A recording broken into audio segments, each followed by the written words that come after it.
Welcome in, ladies and gentlemen, to another edition of the Saturday Morning Recap Show by Average Joe Sports Talk. This time brought to you by River Rocks Landing Resort and Venue there in Gadsden, Alabama, located on the scenic shores of the Coosa River in Alabama. River Rocks Landing offers an unmatched resort experience, whether you are a first-time visitor, long-time guest, or a gorgeous sunset and tranquil atmosphere will keep you coming back. Our newly renovated venue space will cater to any event you may have. No RV, no problem.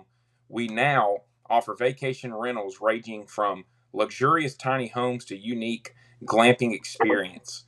Create memories that will last a lifetime at River Rocks Landing. So make sure to check out River Rocks Landing if you're looking to do any kind of vacationing up there in the northeast Alabama area, Gadsden, Gunnersville, all around in there. Caleb Brooks, Bo Starkey here with you to recap all the action from Thursday night and Friday night in the AHSAA. Corey LaBounty unable to be here today due to some other circumstances, and so it'll just be me and Bo here breaking down all the action from last night. But Bo, a very eventful night last night and a very eventful night on Thursday as well, with a lot of different scores going on, a lot of different games, and starting to really see some teams take shape and see some surprise teams from a good and a bad standpoint.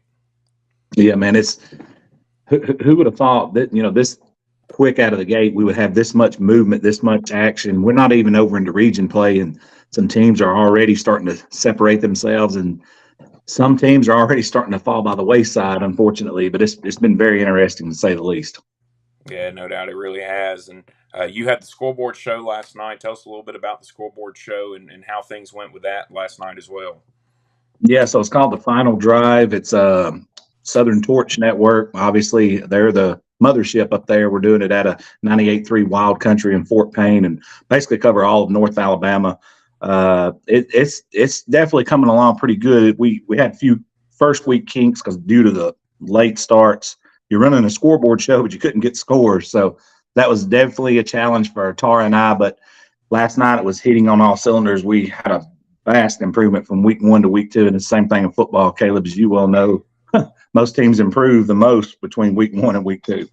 No doubt about it. And so, continue to look for Bo on Friday nights with the Final Drive and tune into them to be getting a lot of these same scores. They'll be covering a lot more of just the Northeast Alabama part than covering the whole state like we're doing here on this show. And so getting things started with Thursday night, Bo, you have Central Tuscaloosa with a win over Woodlawn 38-18. Chilton County, a big win over Jemison 41-21, a big rivalry game there. This score right here surprises me. Jackson 35-7 over Demopolis. Just dominated Demopolis. You don't see Demopolis get beat like that very often by people. And so Jackson, look, they got a really good football program as well, but kind of a surprise to me that score was as big as it was. Lauderdale County defeats Rogers 26-13. Lee of Huntsville just continues to roll here in their season. They're just full of athletes up there, and they defeat Madison County 50-26. You got Mary Montgomery with a win over Charles Henderson. And, look, Mary Montgomery's a 7A program. Charles Henderson's a 5A team that made it to the state championship last year. Really good measuring stick, I think, for Charles Henderson to really kind of see where they're at this year as they look to get back to the state championship and go compete for a blue map this season. Yeah, man. Charles Henderson, make a state championship run the prior year is huge. But the thing about that is, how do you follow it up? What do you do? And like you said, it's a great measuring stick for those guys. Mountain Brook and James Clemens was your AHSAA TV game of the week. I had that game on Thursday night. Really, it was not a bad game, but it wasn't a good game. There was a lot of turnovers. Mountain Brook scored on their opening possession of the first half offensively. They scored on their opening possession of the second half offensively. And outside of that, was really unable to move the ball very much. And James Clemens is really, really good up front. They've got a guy that's already committed to South Alabama. They have another defensive lineman with offers from Maryland and Troy and Arkansas State and teams of that nature. They had a safety, Mark Woods, who was super impressive, 6'3", 185 pounds, and looked like a guy that could really translate to playing linebacker at the next level. But a good win for Mountain Brook. They needed that coming off of that Vestavia loss last week. They needed some positivity heading into region play going into next week. Hey, Caleb, I talked about this earlier this week on the Sam Adams show. people don't realize the talent in Huntsville and some of those 7A teams because they get dwarfed or overshadowed by 7A Region 3 because that's who they have been crossing with. And they've changed that rule recently. But there's tons of talent up there in the Huntsville area, and you just touched on it, man. James Clemens is one proof of the pudding of that. They have guys all over the field. It's college D1 guys, but it gets overshadowed a lot of times because they're measuring 6, 7A Region 3. Opelika 36-16 over Jag High School, which used to be Jeff Davis down there in Montgomery. And you just talked about having players all over the field. This game right here had players all over the field. Parker 20, Ramsey 17. Fantastic football game there in the Birmingham area, and a big win for the Parker Thunder and Herd, who have gotten off to a good start and are really building off of a good season last year where they upset Clay Chalkville in round 1. Yeah, I actually attended that game. Deidre and I went to it, and it was actually called Stop the Violence Classic. It's the first one of its kind, and man, it was huge for Coach Frank Warren and Coach Jackson of Ramsey both to get together and play in that game. And I'm telling you, Caleb, there's probably 10 to 12,000 people there. There were people still not in the game at halftime. There were so many people coming into that game. Wow. Unbelievable atmosphere. And for Ramsey to make a comeback, because at one point it was 13-3 at halftime, and it looked like Parker was about to run away with it. But Coach Jackson, obviously state champions last year, kind of flexed their muscle in the second half, got back in that football game, made it very interesting at the end. Southside Gadsden beats Oaks Bluff 37-12. Very important win for them coming off of last week where they weren't able to put up a ton of points. They lost 14-10. And so, good for Coach Holcomb and his group to see some points get up there on the board and really go out there and take care of business the way they were expected to this week against Oaks Bluff. They did. Inter-county rivalry. It was packed 4 and 5 deep on the fence because it was the only game being played in the county that night. And unfortunately, Gage Neesmith, the star quarterback for Southside, suffered an injury. We're praying for him, make sure he's okay. He was at an MRI yesterday with Northeast Orthopedics and Butch Douthit. And so, we hope and pray that that young man is okay and will be able to return. But that is a big blow for Southside if he cannot return. But, yeah, like you said, big win, and they needed a win after the 14-10 loss to Gunnersville prior week. And then Williamson, they bounced back from a loss last week to get a win over rival LaFleur last night. So they needed that to kind of bounce back and get their season back going after how last week went. So now flipping things over to Friday night, Alma Bryant 18-0 over Hopeville. That's 7A taking on a 5A there as well. Good win there for Coach Bart Sessions and Alma Bryant down there. And, they needed that over Hopeville. When you're the bigger school, you ought to beat the smaller schools, and they got that last night because James Franklin's done a really good job there at Hopeville. And, I look for them to make some noise. They're in there in that region with Elmore County and Beauregard, Central Clay, and all those teams. So American Christian over Tuscaloosa Academy, 33-20. It's a good little rivalry game up there. This score here really surprised me, and I'll let you talk about this one, Bo. Andalusia, 39-0 over Anniston last night. Not really, I guess, the fact that Andalusia won is surprising. It's the fact in how they won, winning by 39 points. Yeah, that one really shocked me. And I'm not saying I'm shocked because Andalusia won, much like you just said. What shocked me was the fashion. If it would have been a 24-14 game, something like that, I would have taken that. Now, Rico Jackson, who's taken over in Anniston now, he told me going in this game he was confident. He knew that Andalusia had a lot of guys back, but they did lose some guys. But then you factor in a 3.5-hour one-way travel down there, and they left at 9 a.m. So then when they roll up down there, you never know what transpires from the time they arrive to the get there. Did they come out, sluggish? Was there something in the water? You never know. But, it'd be an interesting show on Tuesday when we sit down with Coach Rico Jackson to recap it and find out exactly what went on because none of our guys were able to be there. But, yeah, you're right, man. That was a huge win for Andalusia, I can tell you that. Another one up there in your area, Appalachian, 35-0 over Gaston. Gaston had a good start to the season last week, kind of a surprise start considering all the situation that they've been dealing with all summer. But Appalachian just comes out and takes care of business, and a really good win for them as they head into region play. Absolutely. And, kudos to Coach Beckett. He's only been on that job about 2 to 3 weeks with the guys, and I'm not making this up. At one point, they thought that they were not going to have a program. They were down to like 13 guys on the roster. Then Coach Beckett comes in. He practiced with them 2 weeks. They pick up a win versus Asbury, But then they turn around and play a very tough, gritty Appalachian team that's in that region, with Coosa Christian and others, and Appalachian statement win for them, 35-0. That was a big win for App. ARAB over Brewer, 28-13. Coach Osment and his group, they just continue to roll up there at ARAB. Yeah, it's another 10-point win. I said it last night on the final drive. I said, hey, look at here. ARAB plays a football game. Look at here. ARAB wins by double digits. Look at here. ARAB plays good defense. It's become repetitive in a good way, and that's good for Lee Osmond. Now the thing about the MR, they don't seem to have the hangover from last year, losing such a tight game right there at Ramsey deep in the playoffs. So they lost 30 guys, I think, to graduation. So for them to come out and execute like they have in this season so far, Lee Osmond has to be pleased with that. We've talked about that 7A region in Huntsville. Bob Jones falls to Athens 35-28. So a tough loss there for Bob Jones as they head into big rivalry matchup with James Clemens next week. Austin able to beat Decatur 35-3. And so there's a 7A up there in that region doing what they need to do. BB Comer just keeps rolling.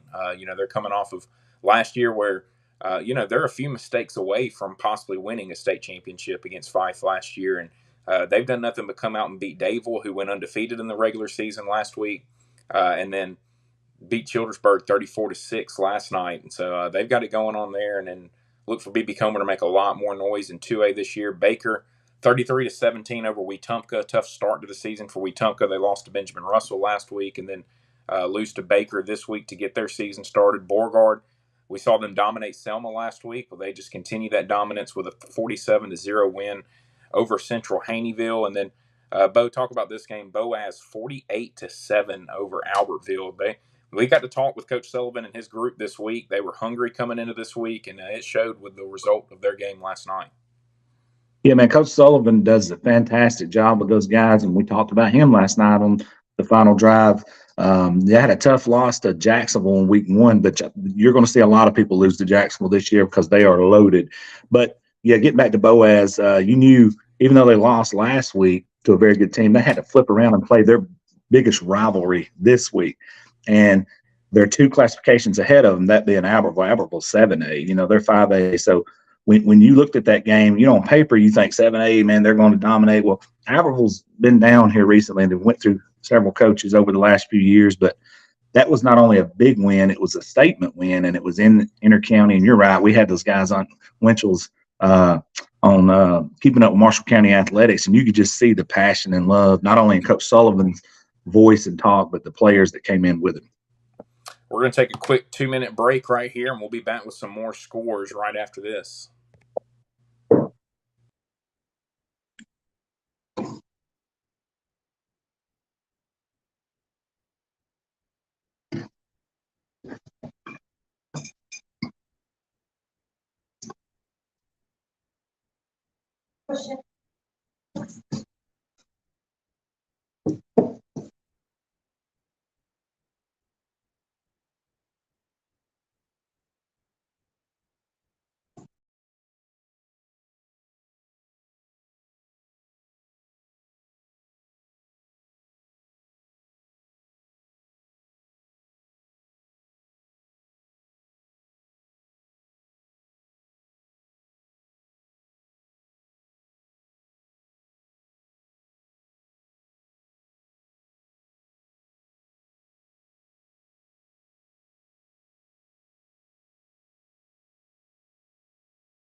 All right, so back at it now here on our Saturday morning recap show. Again, want to thank River Rocks Landing Resort and Venue up there in Gadsden. If you are looking to vacation, they are located on the scenic shores of the Coosa River in Alabama. River Rocks Landing offers an unmatched resort experience. Whether you are a first-time visitor or a long-time guest, our gorgeous sunsets and tranquil atmosphere will keep you coming back. Create memories that will last a lifetime at River Rocks Landing and Resorts. If you're looking to go and do some vacationing, take a weekend off, even go up and go watch some football games, whatever it is around the Gadsden, Gunnersville, all that area, make sure to check River Rocks Landing. All right, Bo. Okay. Hey, Caleb, I'm gonna say something about River Rocks Gadsden. I live in Gadsden, obviously, but they also have a swimming pool there that's on the river. I mean, it's super relaxing. And if you ever make it up here in December, and you've seen this, Caleb, when you came and visited with me, that place is lit up. It looks like Clark Griswold decorated there. They have a drive-through, Christmas lights there. It's something to behold in December. So if you're thinking about a weekend getaway in December, absolutely try out River Rocks Landing in Gadsden. Here's a score that stood out to me. Booker T. Washington 44-0 over Tallahassee. We normally see Tallahassee right there competing, and these first 2 weeks been rough. Reeltown just absolutely dominated them last week, and then same thing this week with a 44-0 loss to Booker T. Washington. Wow. So kind of a surprise there with that one. And then here's another one, Carver Montgomery. We would have Corey talking about this if Corey was on. So those of you tuning in and just seeing Corey was unable to be with us today due to some other things. Corey broadcasts games. He does a radio show all week. He's got a lot of stuff going on and wasn't able to work out for him to be here. But a big win for Carver Montgomery, 12-7 over Daphne. Really kind of setting the tone. We talked about Carver last week.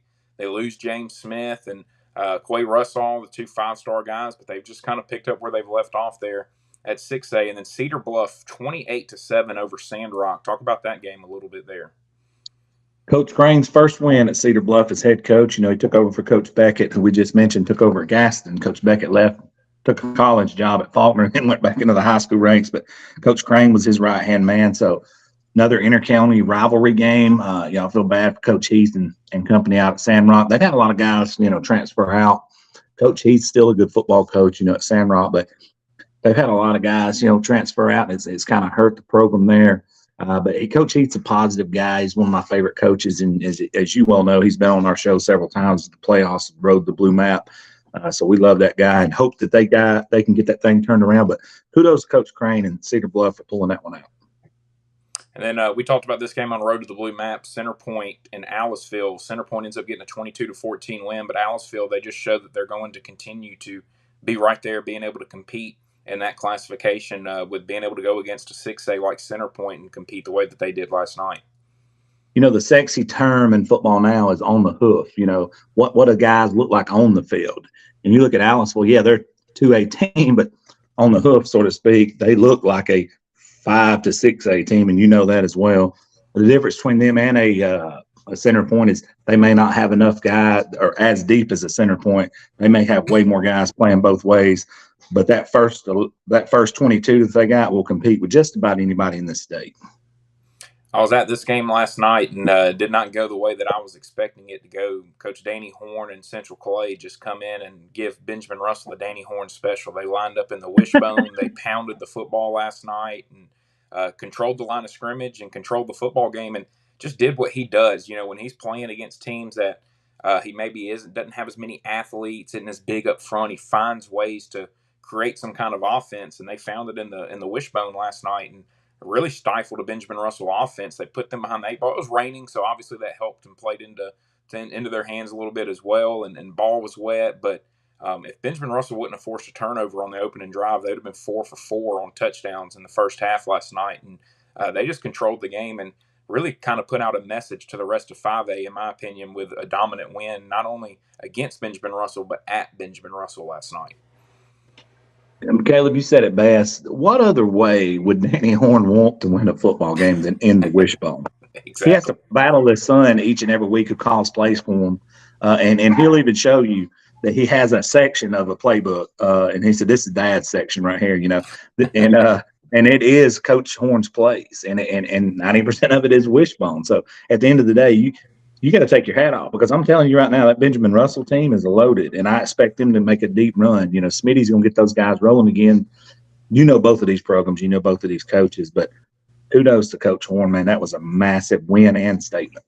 Yeah, and that's after last year. Benjamin Russell went out to Central Clay, beat them 33-14, and the score doesn't indicate. So they had a little chip on their shoulder, and they were ready to come and get after them last night, and they showed it. And the rest of 5A needs to take notice for sure. Hey Caleb, that game last year had Josh Abercrombie of Average Joe's on life support at ICU. He had a panic attack of epic proportion to see Danny Horn get beat like they did last year. Josh, he couldn't handle it. Central Coosa, they get a win over Talladega County Central, 38-10. I want to give a shout out to Shundell Russaw, who's the head coach there. He played for my dad at Benjamin Russell and has now taken over there and taken over a program that has not won a lot here recently. And they've now started out the year 2-0 and have a great start to their season. Central Phoenix City just continues to dominate. They killed Hewitt-Trussville last week, and then now 51-0 against Smith Station. And Coach Nix and company, after getting beat by Auburn in the semifinals last year, they look to have a little bit of a chip on their shoulder and some motivation going into this season with how they've performed these first 2 weeks. Man, what else can you say about that guy? And you think, the reason they were good is because his son was there. Or, no, his son ain't been there in years, and they're still good. You're right. They got revenge on their mind, and it ain't just for Auburn. I think it's for the whole thing. They want, he's wanting another title. And did you say 51-0? Yeah, it was 44-0 halftime. So, wow, man, that guy's got a machine over there, and that thing's not slowing down anytime soon. And he's Coach Nix is creeping up into that conversation of one of the best coaches in the state. I mean, he has to be, simply for the fact he's won everywhere he went. You know what I'm saying? With no excuses. Man, that guy, they got it going on over there.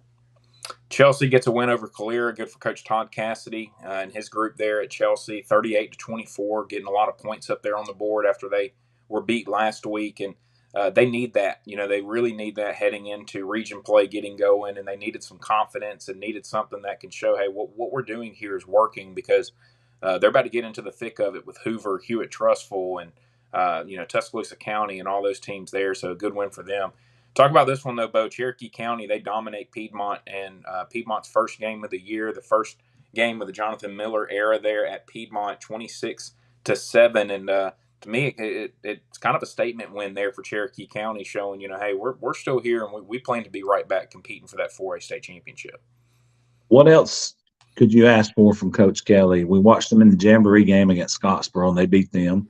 Well, guess what? Scottsboro's averaging 50 points a game now, and they've beat Fort Payne, and they dominated again last night over North Jackson. So then, Cherokee County last year, we talked about this last week, they didn't know if they could beat Piedmont, because they hadn't done it in so long. So they didn't execute like they could. It was that mental hurdle. And you've seen it time and again where even though that team is better, they've lost so many years to this team. They have to get over that mental hurdle. And I think they got over that last year. So then Jonathan Miller takes over for Steve Smith. And, yeah, Jack Hayes graduated, but, Cole's a great quarterback that they have at Piedmont now, and they still have Ishmael Bethel, and they still got guys out there. But, man, you're just catching Cherokee County at the wrong time. Coach Kelly and them, those guys are on a mission. And I know it sounds like a broken record, but I'm going to keep saying it until it gets stopped. Jacob Cornejo, 1,500 yards, 12 touchdowns in the playoffs last year. Caleb, that's a season worth of stats in 5 weeks. Yeah. So, yeah, you're right, man. Hats off to Coach Kelly, because that was a massive win, and Coach Miller will get Piedmont turned around, because you got to think they're also 4A versus a 3A in that game. So now looking at some other scores from around the state, Clay Chalkville, a good win over Hueytown. This is a Hueytown offense that scores a lot of points, and Clay Chalkville able to hold them to 3, and really good win there for Coach Gilmer and his group. As we talk about teams that are on a mission this year. I think Clay Chalkville's on a mission after getting an early exit in the playoffs last year, and they've showed that with the shutout last week of Briarwood, and now 3 points here to Hueytown. They've played 8 quarters of football so far and only given up 3 points. Pretty dominant from a group that won the state championship 2 years ago. Drew Gilmer is that dude, so to speak. He's lost several of his coaches, and rightfully so. He should, because he's grooming guys over there to be head coaches. I mean, and when you look Cross, his staff is almost decimated compared to the staff that he had intact 2 years ago. Albeit Matt Glover was one of his right hands at Etowah now, and others have moved in. I know his OC then is at Pell City Wood Rush now. So, but Drew continues to do what Clay Chalkwell does week in and week out. And what I like about them is, you're right, Caleb. One of the biggest shockers last year was that first round against Parker, but in Drew's defense, it's one of the first games that Parker was healthy all year. So I think that Clay is on a mission. It's going to take somebody really, really good to knock them out this year. Collinsville 47-0 over Galesville. You do a coach's show with them. Just a dominant win there for Collinsville. Ernie Willingham and company is on a mission. They have a lot of young guys, but that's what's scary about them. Last year, I think he started 7 or 8 eighth graders, and I'm not even joking. And now some of that's paying off this year. Not only a win, a dominant 47-0 shutout over Coach Knapp and Galesville. And hopefully Coach Knapp and Galesville can get it turned around. But on their behalf, it's going to be a tough one next week because they got Coosa Christian coming. They've lost 47-0 and 48-0 in 2 weeks, and then they got to flip right back around and play Coosa Christian, who just we'll talk about them in a little bit. But yeah, that was a good win. Yeah, we'll talk about them now. 21-6 over Spring Garden last night. Talk about that win there for Coosa Christian. Bouncing back off of not the first week they won it there against Geraldine, but as we saw last night, and we'll talk about them in a little bit. Geraldine's pretty good, so good win for them last night as they bounced back and beat Spring Garden 21-6. Yeah, Geraldine is very good, and we'll talk about that game in a minute. I don't want to put the cart ahead of the horse, but I'm going to tell you something about Coosa. What's funny is I had the text messages. My daughter goes to Coosa Christian and good friends with Coach Mark O'Brien and the staff over there. But it was the Chicken Little syndrome. I had people calling, texting, "What's wrong with Coosa? They don't have it this year." And I said, guys, let these 2 to 3 weeks play out, and you'll see how good Coosa Christian is. They got beat by a very good Geraldine team, and Geraldine, which we will talk about in a little bit. But I'm going to go ahead and give you a little note of what they did last night. They went 2-5-1. So there's people all the way from Mobile up to the state line of Tennessee going, what happened? People who's just loosely watches high school football, they're like, 5 loss. Yeah, they lost at home to Geraldine and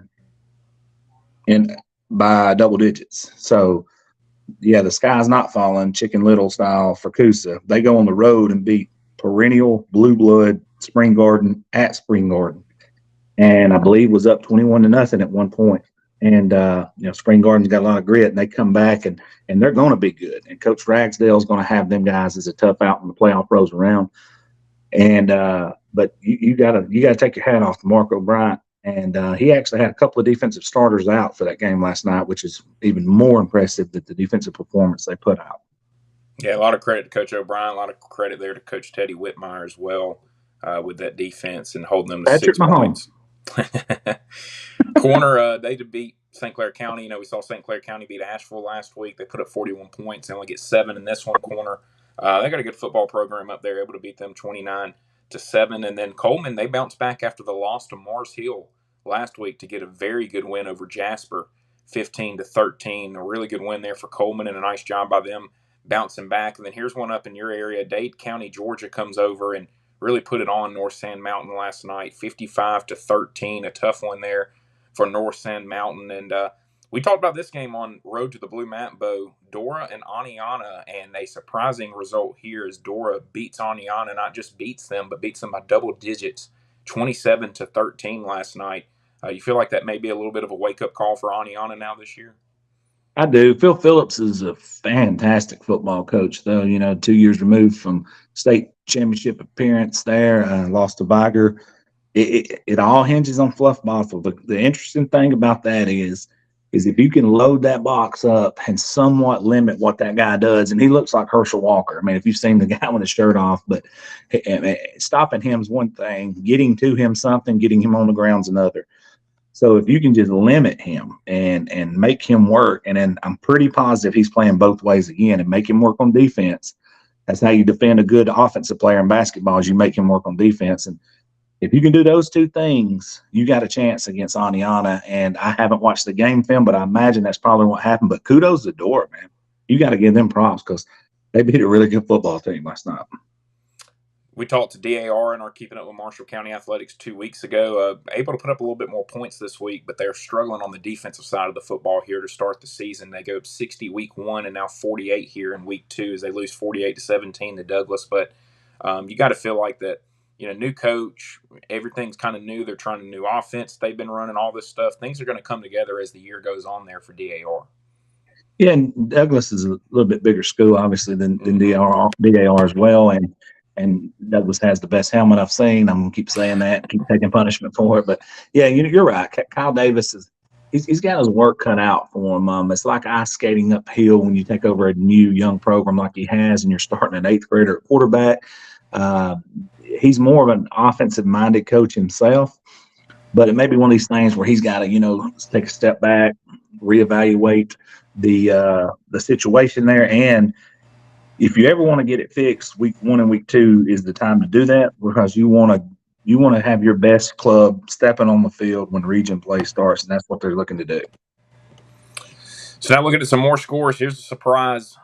Enterprise 17. Not necessarily, I guess, a surprise on this one, but they come up to Auburn and beat Auburn 17-16 after Auburn beat Hoover this past week. And I'm sure Coach Etheridge and his group were riding a little high after that win over Hoover, but they, due to their region having 9 teams in it, they quickly have to get into region play this week. And Enterprise wasn't messing around. Coach Blackwell has made the move Coach Blackman has made the move from Spanish Fort over to Enterprise now. And Enterprise, a lot of people tell you, is a sleeping giant. They've got athletes. They've got money down there. They've got resources.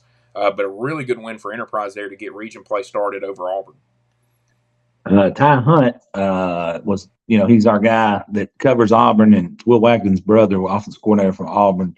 But, he is a little bit of a stunner to them for sure. And like you said, coming off a big win at Hoover, no better time to pull an upset on a team than them riding a high. And maybe, I know obviously they're not overlooking Enterprise, but I mean, them riding a high like that and then to roll in there and get that win against Keith Etheridge was kind of an eye-opener statewide, wouldn't you say?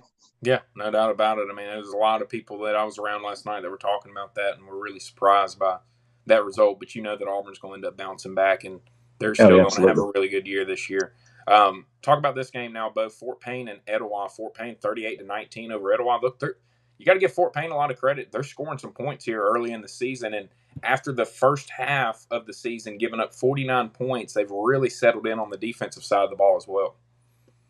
And they have. I had Coach Elmore on the phone last night. I called into the final drive, and he talked about Van Dorn, his quarterback that's just playing out of his mind right now. He's had 500 yards passing, and last night he lit up the scoreboard. I don't know how many they had at half, but I know they were winning big. And to do that against not only Etowah, but Etowah and Attala at their stadium, the Blue Hose, we called it growing up. It's where I went to high school at. But to see them execute like that, coming off of that gut-wrenching loss in the Top Cat Trophy game against Scottsboro, Coach Elmore has to be pleased with his guys to bounce back, not have a hangover from a gut-wrenching loss to a rival in the first week.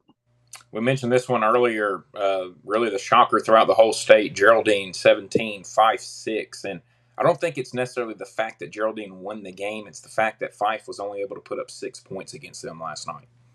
Yeah, and I don't know what the number is, Caleb. You may know it more than me. Fife has the longest winning scoring streak in the state. Games scored in, it's like 260 or something. I don't know. It's 260 games.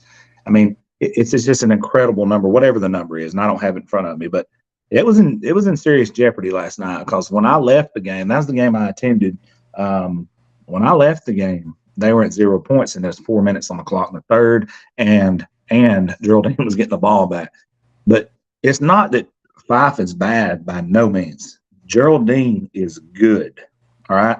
And I know everybody across the state is like, well, I don't understand. How, you got to give credit to Michael Davis. I mean, give this man credit. Give his guys credit. Senior laden, 15 seniors on that team. They work hard, and he said it best last night. They don't get too high. They don't get too low.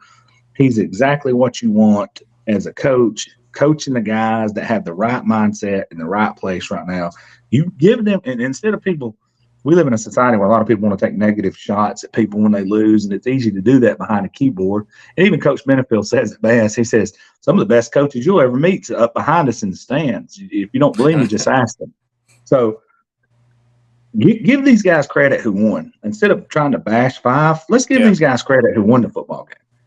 No doubt about it. And Cameron Hardy just commented on Facebook. I think he was saying 305 is what he said. So maybe 305 straight games at Fife is. It's 305. Wow. Yeah. So pretty okay. Well, then I there. stand corrected. I mean, think about that, Caleb. You're talking about three freaking decades worth of games. Yeah. If you play 10-game season. Yeah. I mean, it's just 305. Wow. That was in serious jeopardy last night. Think about that. And you got Logan Anderson, albeit he's come back from an injury, but you got Logan Anderson as a running back, and Ryder Gibson. I mean, you got some guys over there that they were able to contain. And shout out to Geraldine, man. Hey, they beat a very tough Coosa Christian team in week 1, 26-0, shut them out. So give this man some props. Not only that, it's the not being scared of Fife too. I think that's big. They've now beaten them, twice. What in the last 4 years? Yeah, so, 2 out of 3 actually, which is that's unfathomable in this era. I think Fife puts a lot of fear in a lot of people and a lot of teams, a lot of programs, and the fact that they're kind of right there saying we're not scared, we'll go toe to toe with you. A lot of credit to them. I'll be seeing this team next week. Glencoe ends up beating Weaver 24-20. I'll see Weaver next week as they take on Dadeville. You look at the first 2 weeks here for Weaver, though, they seem to make a lot of improvements going into this season off of last year, and I'm really, really interested to see how they match up at Dadeville next week. But good win there for Glencoe over Weaver, 24-20. Scott Martin, buddy. I mean, what else do you want to say about the guy? Everywhere he goes, he wins. He coached Ed Reed. Yes, that Ed Reed in Deshlerham, Louisiana. He was his high school coach there. Scott Martin was a kicker in college, I believe it. One of Southwest Louisiana, one of those teams out there, and he's just a good football coach. And he runs the Ugly Eagle, a la Fife, and him and Coach Benefield got together, and he learned that offense and workout program through Coach Benefield, took it to Ohatchee and dominated there with it. So I'm not shocked at all that they won this game. I am pleased that Weaver has improved, and I think you can attest to that from the scores we've seen the first 2 weeks from them. They have improved, Caleb. So now looking at some other scores, Guntersville dominant win over Lawrence County last night, 41-7. Big win there for the Guntersville Wildcats as they get region play started now this next week. What else can you say about those guys, man? That everybody left them for dead, so to speak, in the state. They thought Southside was going to be the upstart team, and Guntersville had injuries coming into that week last week, and they pulled out a gritty victory, 14-10, which had to be a confidence builder. And then, like you said, they come out this week, Coach Reese and company, and just dominate. I mean, if you're from Guntersville, you got to be proud because they're getting their guys back healthy. And this is a Guntersville team that's getting a new school. I believe it's a $70 million high school. They're clicking on all cylinders athletics-wise. Every time you look up, there's a Guntersville team doing this. There's a Guntersville team doing that. And, hey, shout out to those guys in that program and Caleb, that city, because you and I have become accustomed to Guntersville. That's our second city, so to speak, and a lot of positive things are going on in the city of Guntersville, not just at the high school. Yeah, I love the city of Guntersville up there. Great place to go and visit. Speaking of shout-outs, I want to give a shout-out to Coach Ryan Locke and his group at Hale County. They defeated Greensboro 44-0 last night, a really good win for him. As he's really turned that program around there at Hale County since taking over, and really looking forward to seeing how their year is going to finish out. They were very close to getting in the postseason last year. And then Hanley dominates St. James 55-27 last night, a statement win for Hanley. We talked about Anniston and Andalusia and battling in 4A. You got Catholic there, but Hanley just kind of sits over there on the east side of the state, does their own thing there with Coach Strain, and really a statement over the 3A champions last night, 55-27. That's the 3A state champions that have a ton of players coming back this year as well there at St. James. Seen Hanley in person. I'm just going to tell you, they're scary. Yeah. They're scary up front. I watched them dominate Pell City. I watched them dominate Coosa. Marco Bryant walked up to me and he told me after that game, he said, ain't nobody beating them guys. He said, that's no shot at nobody else. He said, those dudes from top to bottom are fixing to walk the dog. And he meant it. And I never doubt Coach Strain. I believe in him. I believe in his daughter as a coach. Uh, there's something about the name Strain and that part of the world that means something. And Caleb, I'm telling you, there's a lot of talk about Andalusia Catholic. There's a lot of talk about Anniston. Several different teams. Jackson will be in one of them. But until somebody lines up for 4 quarters and goes body blow for body blow with this Hanley front on both sides, I'm a firm believer in Hanley's going to make a deep, deep run in the playoffs. Yeah, no doubt about it. Hartsville gets a win over Jackson Olin 35-8 last night. Hartsville's a team to look out for there in 6A, especially in the north. And then another team there in 6A, Helena, they dominate Buckhorn 55-7 last night. We've talked about teams that are on a mission. It really feels like this Helena Husky team is on a mission after missing the playoffs last year, and Coach Richie Busby really has them going in the right direction. You got that right. And you talk about a mission. We've seen in his eyes, Caleb, in his coach's show, howling with the Huskies last year, how disappointed he was. I mean, he was sickening. You could see it in his eyes, but you can handle adversity one of two ways, and obviously he's going the positive way.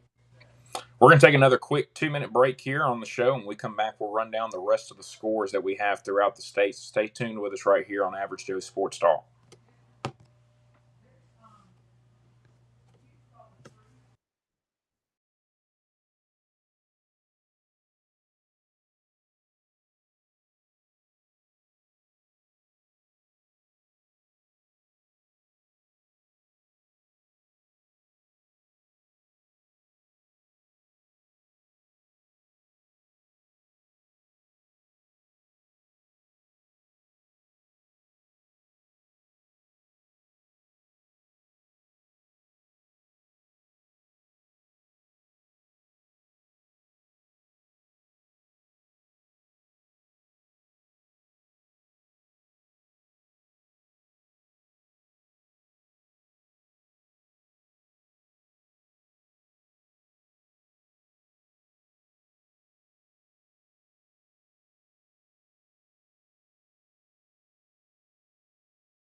All right, welcome back in here on the Saturday morning recap show. We'll continue running down scores. We were talking about Helena and Buckhorn before we left off, and so Bo, Hewitt-Trussville over Gadsden City 42-27 last night, but really good job by Coach Ollie Smith and his group to be right there competing with one of the top teams in 7A. And, Reggie talked about it during Road to the Blue Mat this week. This is a Gadsden City team that has something to prove this year, and Coach Smith finally feels like they're where he has wanted them to be since taking over that job. And even though they didn't get a win last night, it was really good for them to show, hey, we can compete, back in a region that they were in with Hewitt-Trussville, Hewitt, and all them where they struggled. To be able to play Hewitt like that last night was a really good step for Gadsden City, I feel like. Very good. Coach Ollie Smith does a fantastic job, and he took over a program, believe it or not. You were on the clock a decade ago that you wouldn't believe it was dead in the water, but it was. I mean, they were losing at an unconscious rate. I mean, even when Ali took over, they were 0 for 9, and then he got his first win the last game of that season. And since that time, he's increased his wins each year. And last year, come out with a region championship and a playoff victory. Both huge steps in the program. And this year, they want to take that next step. And they have a lot of guys back. TJ Worthy obviously is one of those guys. And on the other side of the football, you got Drake Kirkpatrick's son who just signed with Alabama. So he's got a lot of guys there. They got a good ingredients, a good nucleus of guys there. And to compete against a 7A Region 3 team that's year in, year out, very, very good is a huge step for them. And you're correct. They were in that region. That is Murderer's Row, to say the least. But shout out to Ollie Smith, albeit it's a loss, but that's why you play teams up. So when you do get into region play, you can roll.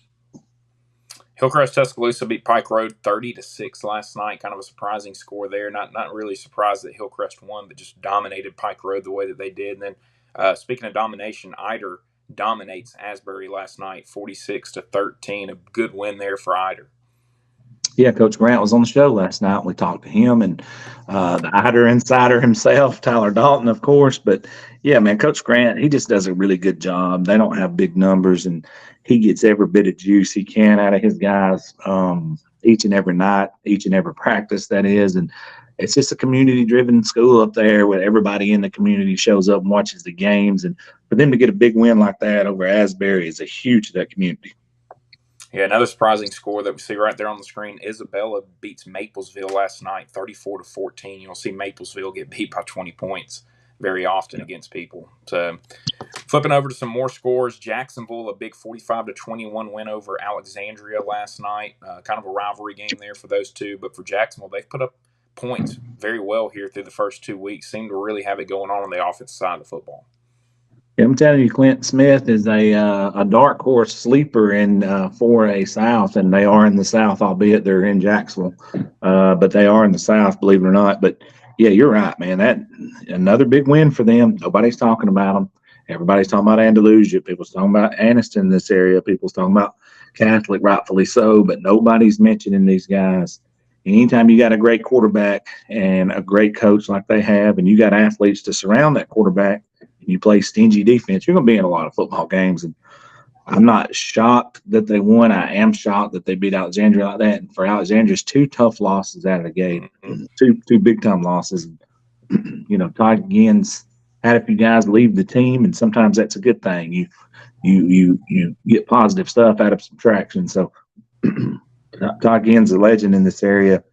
Obviously, his dad was as well. So we'll see, man. They got some work to do at Alexandria, but I know they got the guys and the staff to do so. Yeah, we saw John Carroll beat Homewood last week. They ended up beating Marbury 43-0. So Coach Will Mara has really got it going on there at John Carroll, now a program that has been down for a while. And then leads 30-23 over Pell City. But, if you're Coach Probst, you're not happy with losing your first 2 games back, but you have to be really pleased with how that program has competed in their first 2 weeks against 2 really good teams. If he can stay within just a couple of scores from Leeds and Moody in the first 2 weeks of the season, and he ain't been there but 3 months, look out. Because come see me in 2 or 3 years. Yeah. That's all I'm going to say about that one, and we can move on to the next.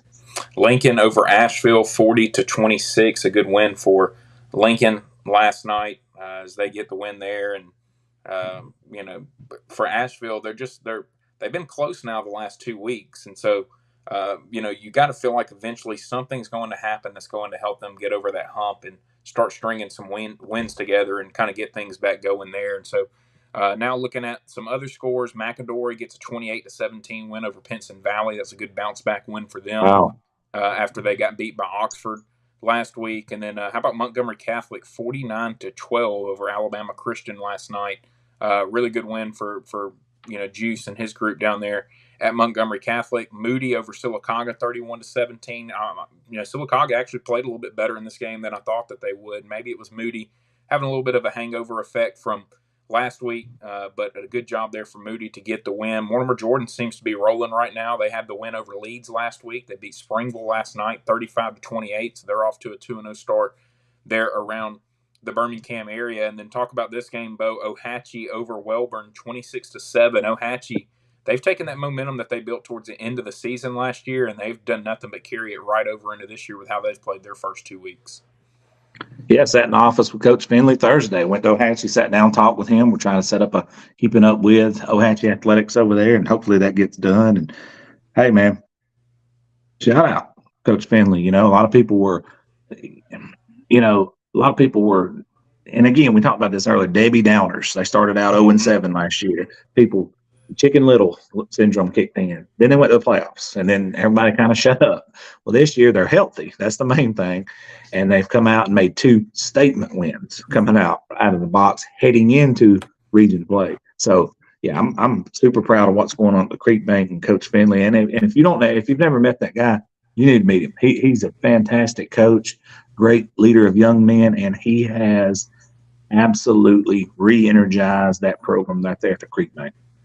North Gwinnett, Georgia over Gardendale, 50-41 last night. So a tough start to the season for Gardendale as they lost to James Clemens week 1, then lose to North Gwinnett. And then speaking of rough starts of the year, Hoover, they lost to Auburn last week. They lose to Oak Grove, Mississippi in overtime this week. And now they've got to turn around and play Spain Park this Friday. And me and you know that Coach Fakakis has really turned that program back around and gotten them back going. So we could be looking at Hoover having an 0-3 start. And then the very next week they take on Vestavia. So wow. I mean, it's going to be really interesting following Hoover over the next few weeks. And then Oxford, a big win over Huntsville last night, 35-6.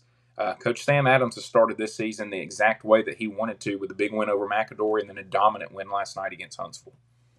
Yeah, and Coach Adams, I mean, the talk in the city and the talk in, everywhere was there's pressure on Sam Adams to win this year and win now. And I'm thinking, what else do you want from the guy? I mean, the guy come in and took a program that graduated, I think, 27 seniors, and then 13 or 12 or 13 guys transfer out and wins the region in year 1. And then he flips around and has a little bit of a lull last year. He had a lot of injuries, things like that. Well, now they got a new $21 million athletic facility built there. And now they're out of the gate and they're running, and they beat McAdory. And if people don't think that week 1 double-digit win versus McAdory was huge, McAdory turns around and beats Pinson Valley. Mm-hmm. So yeah, you're absolutely right. And this is a 7A team that they did this to last night. So yeah, kudos to Sam Adams and his staff, and keep your head straight ahead, Coach, because you guys are rolling and doing it the right way. Looking at some other scores, Pelham 24-21 over Oak Mountain, a good win there for them in the Birmingham area last night. Raglan able to get a win last night over Southeastern Blunt, 13-6. Randolph County dominates Woodland, 41-0 last night. Saraland just continues to do what they did as they beat Murphy 54-6. And then talk about the Sardis and New Hope game as Sardis 34-14 over New Hope. A really good win there for Sardis. Yeah, BJ Brooks out of the gate 2-0. Another program that was left for dead. I had a guy come in, Coach Stevenson, that had coached him last year, and he didn't get the job done. So he was 1 year coaching out, and BJ Brooks was in the running for it the year before, but they ended up hiring him this year, and what an outstanding hire that guy's been. He's changed the look. He's changed the mindset. We had Eli Morton on last night. It's Ryan Morton, as you well know, son. He was on our show last night on the final drive. He just talked about the excitement in the locker room and how everything has changed from day 1 to now under BJ Brooks. And let me tell you this, Caleb, this is huge. They're rolling into an off week this week, and then they're playing Lee Osment and Arab to open up region play. So I'm telling you, these guys are going to be ready for that football game. And what better time to have an off week to head into a huge, massive game versus Arab. Yeah, 2 other games that took place around our footprint up there. Pisgah 42-27 over Lexington. Really good win for them. Coach Pruitt just continues to have Pisgah going in the right direction. And then Pleasant Valley 40-0 over Donahoe.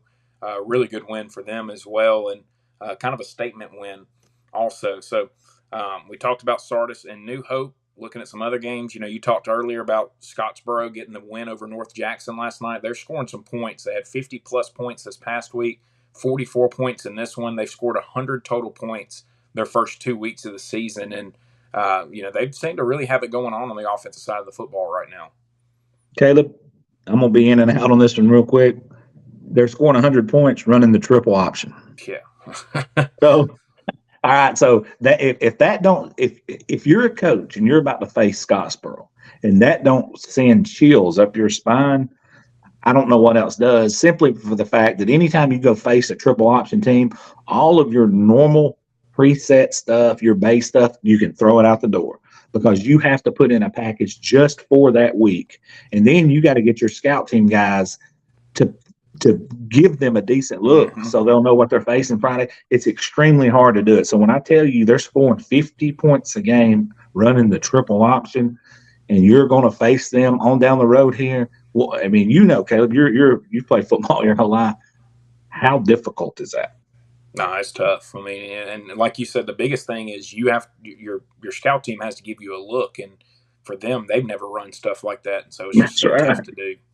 That's Swain right. Park got a 37-6 win over Briarwood, so we were just talking about them. They carry a lot of momentum now into after beating Calera to open up the season last week. They get a big win over Briarwood, and now they'll get into that matchup with Hoover, and you know that they want that game. So that's going to be really interesting to follow and talk about that game now leading up to that next week. Spanish Fort beats Blunt 44-0, really a dominant win for them there, and then good win down there for Philip Rivers and his group as St. Michael's was able to get a win as well down there, and so big for them to get a W.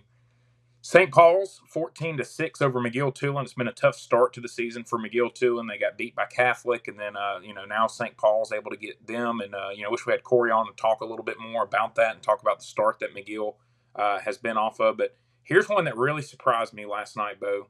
Sylvania 49, Sacs 14. It's not the fact that Sylvania won the game; it's the fashion that they won it and just really dominating Sacs last night. Well, Coach Van was on the final drive last night. I called him his on his way home, and yeah, you're right, man. To go do that at Saks, are you kidding me? Because that don't happen at Saks. But there again, you're looking at a 3A semifinalist last year that lost to Piedmont at Piedmont. They beat this Geraldine team we talked about earlier last year in the playoffs, and one of the biggest, most watched games in DeKalb County history last year in the third round to get to that semifinal versus Piedmont. And Coach Van is loaded, buddy, and he almost has almost all his guys back. Imagine down the road when those two teams hook up, Geraldine and Sylvania this year, what that's going to look like, Caleb. Yeah, that that matchup sets up to be a lot of fun. Thomasville got a win over Sweetwater 26-13 last night. Trinity beat Montgomery Academy 34-7. It's been a tough start to the year for Montgomery Academy as they were dominated by St. James and then now dominated by Trinity to get their season started. And that's coming off of really having the state championship in their grasp 2 years ago before blowing that lead against Piedmont. And since then, it's been that program just seems to have lost all momentum and has not been able to really get much going over the last 2 years. Valley gets a win over Lynette, 41-14 last night. I saw Lynette in the Jamboree game earlier this year. Look, Valley's a 5A team that's about to become a 6A, maybe 7A when they combine with Lafayette here soon. They're a lot bigger than Lynette. Lynette's going to be a team to watch for in 2A. They're still going to have a chance to compete down there. And then, Bo talked about Coach Robert Evans, 43-0 over Homewood. They've just really dominated Homewood the last 2 seasons. I think it was 35-0 last year and now 43-0 this year.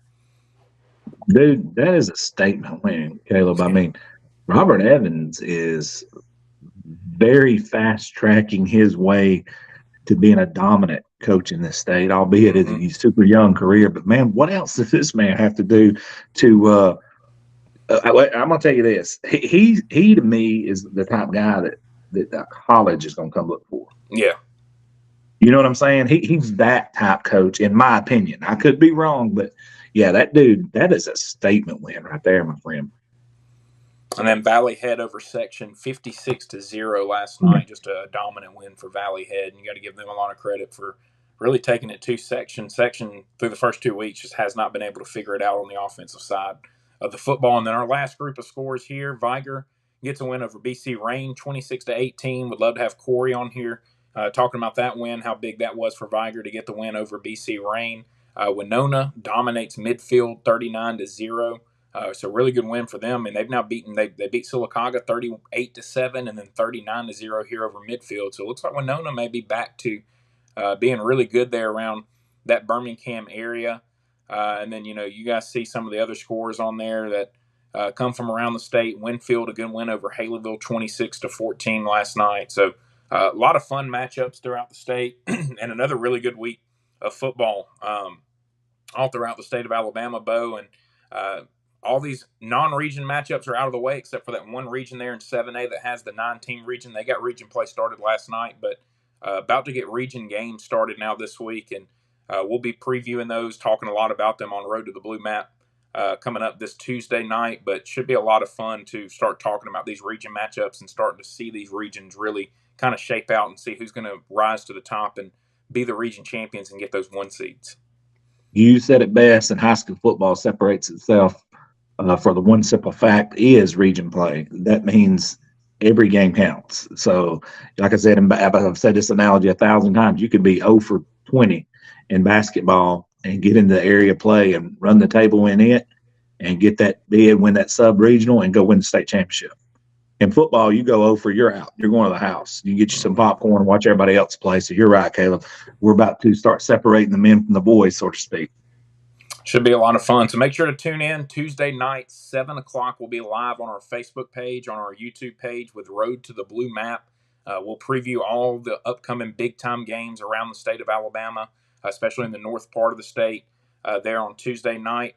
And be at Wentzels. So if you're up around the Gunnersville area, come and hang out with us at Wentzels. You can come and eat some food while you watch the show live and hang out with the guys here from Average Joe Sports Talk. And we'll continue to put out some information on that so that you guys can see that. But if you're up there around Gunnersville and want to drive over and come eat some great food at Wentzels, come and hang out with us over there at Wentzels. We'd love to have you guys with us, and look forward to bringing Road to the Blue Map with you on Tuesday night. So hopefully we'll have Corey LeBounty back with us next Saturday, and hopefully things will go smooth for him all during the week with his shows and everything that he has going on as broadcast next week. Bo, we'll be preparing for Tuesday night, and then you'll be doing some preparation for Friday. And then, as I said earlier, I'll have Weaver and Dadeville on Friday night next week, and then I'll also have Elmore County and Sylacauga on Thursday night. That'll be your AHSAA TV game of the week, so it should be a lot of fun with those two teams. So for Bo Starkey, I'm Caleb Brooks. This has been the Saturday Morning Average Joe's recap